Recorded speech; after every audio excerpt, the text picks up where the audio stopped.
Hello guys, sa episode na to ituturo ko sa inyo paano mag-setup ng tarp. So stay tuned guys. Peace.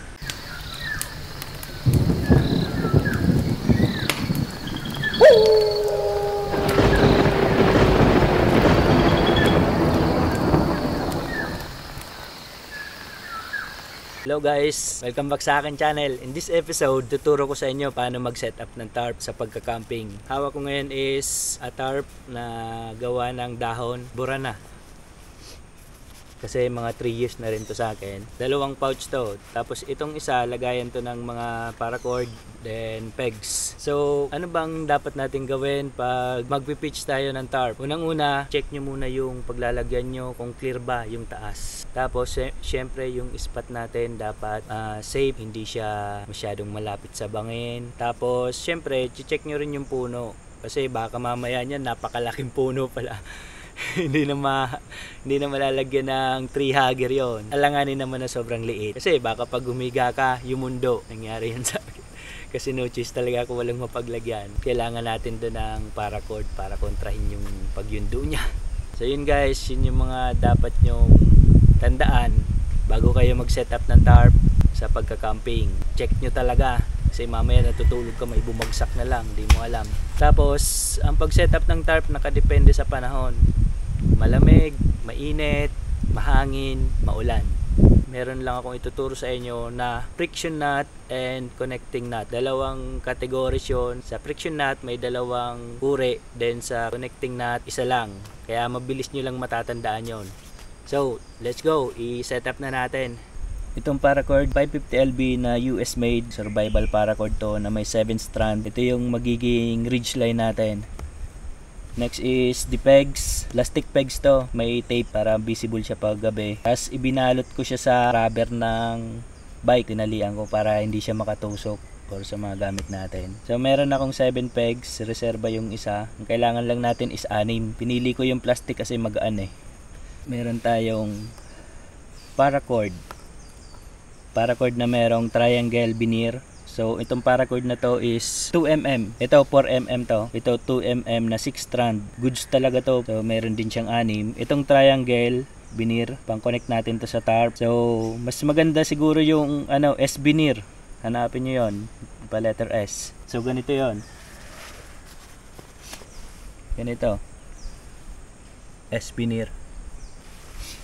So meron tayo nitong 6. Ang ilalagay niyong tali is 3 meters each or 2.5 meters each pantali. Reserva na rin yun. Then meron akong nakareserba na dalawang paracord para dun sa sa tarp door extension. Then yan lang yung laman nitong pouch. Itong gamit ko na tarp na dahon guys, ito yung tinatawag na batwing type with door extension. Yung ini-enclose ko dun na parang pinto pag naka A-type. So una nating ilalagay itong paracord na to as a ridge line.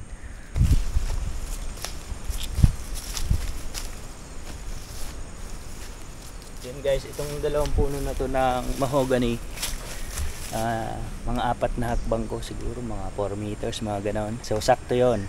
Di baling magsobra, wag lang kumulang. So tara. Ang gagamitin nating nut dito sa paglagay sa puno is yung taut line. Yan, lalagay ko na to. So ganito ako guys maggawa ng taut line. So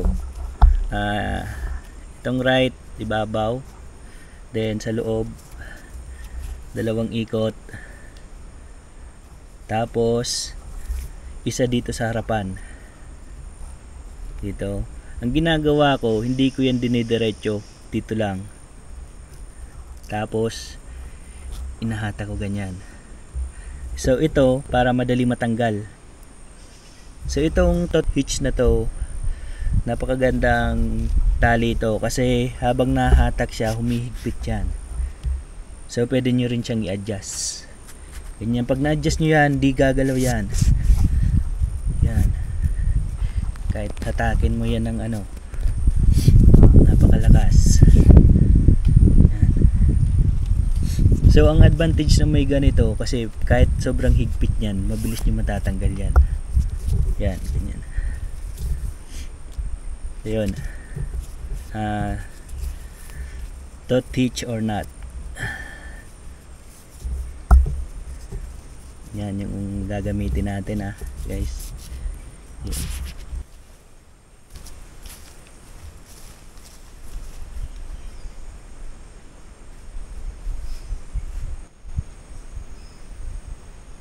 So yun guys, nakaset up na tayo ng ridge line. So ang sunod natin gagawin is yung tinatawag na Prosic hitch. So paano yon? So yan, ito yung Prosic hitch. So papakita ko sa inyo paano gawin yan. Ito yung magsisilbing connection dun sa tarp natin, yung pinaka main connection. Ito meron akong 2mm na paracord. Ipapakita ko sa inyo paano ginagawa doon sa Prosic hitch. Sa una, gagawa muna tayo ng circle. Gumawa tayo ng pabilog na ganyan, guys. So make sure pag may paracord kayo, itali nyo sa dulo, single knot. Tapos sunugin nyo to para hindi siya mag-loose. Ayun, meron na akong isa. Tapos at least 150mm kahaba. Tapos itali nyo rin sa dulo. Tapos puputulin, tapos susunugin. So yun, ito na yun guys. So next na gagawin natin, ito na yung connection nut na gagamitin natin, yung tinatawag na rip nut or square nut. So paano gawin yon? Yung left ibabaw, tapos iti-turn, isang ikot lang, isang ikot, tapos itong dalawa is left over right. So ito lalagay nyo sa ibabaw, pailalim, then hatak. So ito yung the best na connection para mapantay. Yan, pag nahatak nyo, yan na yun, matibay na yan guys. So bilog na siya, diba? So yun, ikabit na natin. Paano ikabit natin to? Papakita ko sa inyo. So, ganito guys, pag magko-connect na kayo ng Prosic nut sa ridge line, ito yung main ridge natin. So ipapasok nyo lang siya 1, then atakin nyo konti, isang slope pa lang, no? Isang ikot pa, tapos tatlong ikot, then papantayin nyo siya.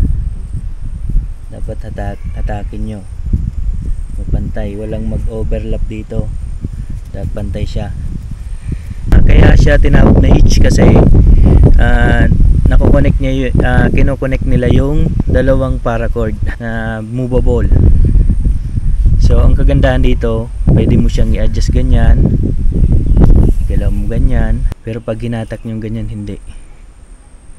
So yun yung kagandahan doon, kaya bagay na bagay talaga itong Prosic nut sa paglagay ng ridge line sa mga tarp natin. Setup na tayo. Dito sa setup ko guys, naglagay ako ng 4. Gusto ko lagi may reserba. So pwede nyo rin pagsamahin yan yan para mas matibay pag talagang malakas yung hangin. Hindi din naman kailangan sobrang itighten natin yung tarp natin kasi mapupunit naman, masisira. Flexible dapat siya, sumasabay lang sa hangin. Ito na yung tarp guys, ilalagay na natin. So itong tarp ko is may tinatawag siyang snake skin. Ang snake skin is yung pambalot, tinawag siyang snake skin. Tapos waterproof siya. Bakit ko to nilagyan ng snake skin? Para easy maligpit, tapos kung tuyo na siya, tapos biglang umulan, i-cover nyo lang nito. Saka mas malinis tignan. Tapos sa dulo, yung dalawang tarp ko is ito yung sinasabi ko sa inyong S veneer. So si Shopee merong ganito. Ito yung pinakamaganda gamitin. So set up na natin.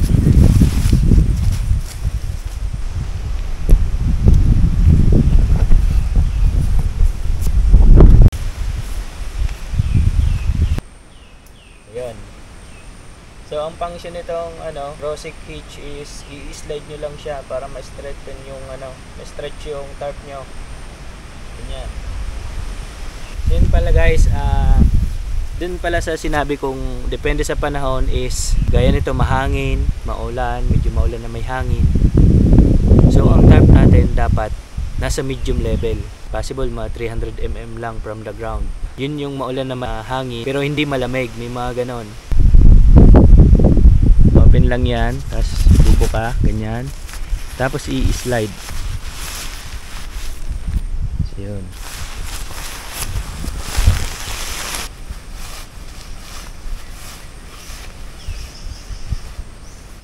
Dating sa dulo, ilalak nyo ulit. Tapos pansin nyo yung tarp ko guys.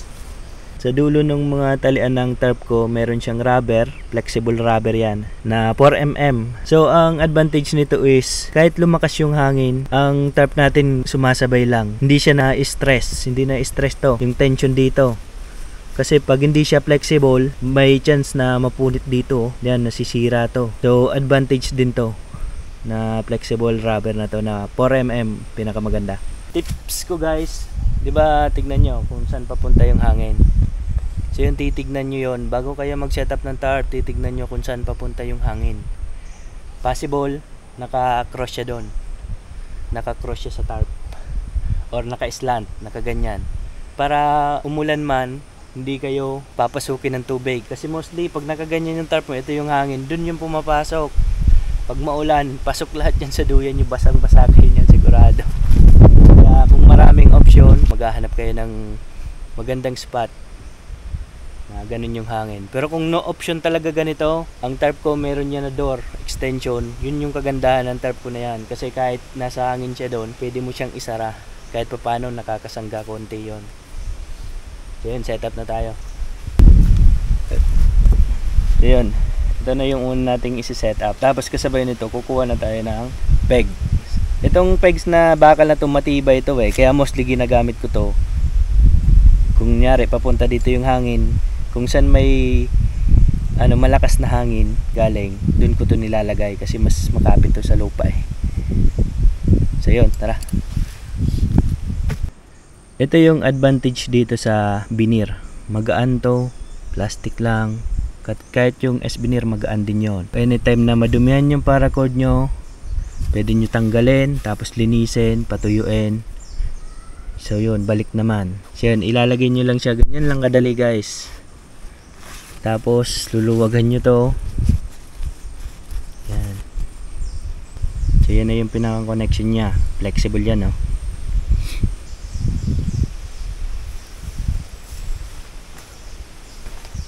Una, itutusok nyo muna yung pegs. Tapos isasabit nyo tong cord. So kahit maluwag, okay lang yan. Ang gagamitin nyo dito is yung tot hitch. Okay, right over left, ikot dalawa sa loob, dalawa, tapos isa dito sa harapan. Tapos make sure na hindi siya magbuhol ha. So yun, yan, nakagawa na tayo ng tot hitch. So pwede nyo siyang hindi natanggalin para isasabit nyo na lang pag may pegs. Tapos itong tot hitch na to, ma-adjust mo siya. Kunyari, di ba malayo pa, pwede nyo siyang i-adjust palapit. Yan. Yan. Pwede ko siyang higpitan, pero pwede ko siyang luwagan.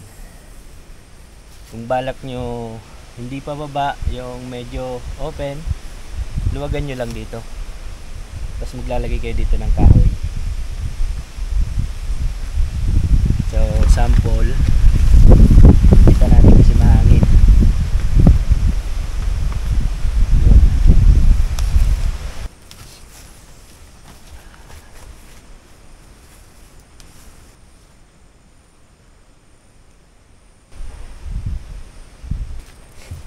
So guys, tips ko pala, dapat yung pegs nyo merong visible tape. Kasi minsan nawawala, or paggabi mabilis yung mahanap, or may iwasan, may ilagan ng dadaan. Pero advisable na pegs mga ganito, 50mm din.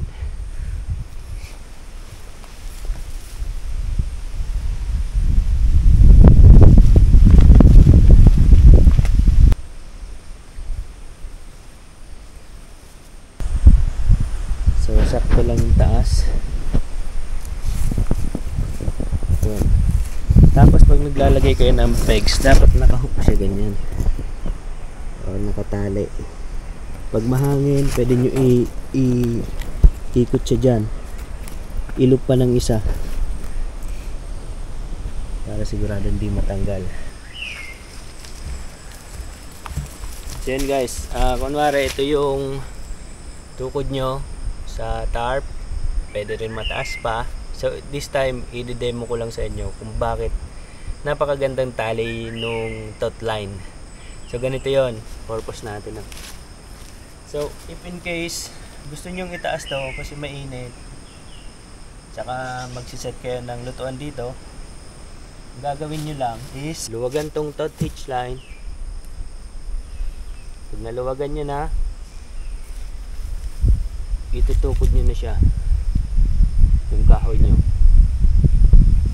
Luwagan nyo pa, hindi pa abot. Ganyan, itukod nyo siya ganyan. So yun, open na. Maigpit na yon, hindi na matatanggal yan. So para ano to, pwede nyo rin itong ibaon para hindi siya matanggal. Luwagan nyo, tapos iikot nyo dito sa dulo. Yan, ganyan. Yan guys. Yun, ganun to. Ganito lang kadali mag-setup ng tarp. So yun, naka-setup tayo. Sana nakuha nyo lahat kung paano mag-setup ng tarp. Kung may suggestion kayo na mas magandang set, pwede nyo i-comment down below sa comment box. So yun, basta sa tarp ganun lang. Itong extension na to, guys, pag malakas ang hangin, tatalian ko lang yan dito. So yun yung purpose nitong extension door. Tatalian ko lang yan. Tapos i-cross ko dito sa puno. Tapos tali naman sa kabila. Yan. Ganyan. So kahit malakas yung hangin or maulan, nakaka-cover din to eh. So ganun lang. So mahangin, ganyan yung setup ko. Pag malamig, binababa ko yan. Yung nag-camp ako sa Tagaytay, check nyo yun. Binaba ko talaga sa sobrang lamig. Binaba ko yung setup ko. So yun guys, hanggang dito na lang yung aking video. Thank you sa mga sumusuporta sa akin, sa mga bago kong subscriber. Welcome to my channel. Comment down below kung ano yung mga suggestions nyo or may gusto kayong ipa-review sa akin. Other details sa pag-setup, yung mga kailangan ilalagay ko rin sa description box. So pwede nyong balikan yon, yung list doon. So kung makakita ako ng link, ilalagay ko rin. So yun guys, hanggang dito na lang yung aking video. Thank you for watching. Peace out.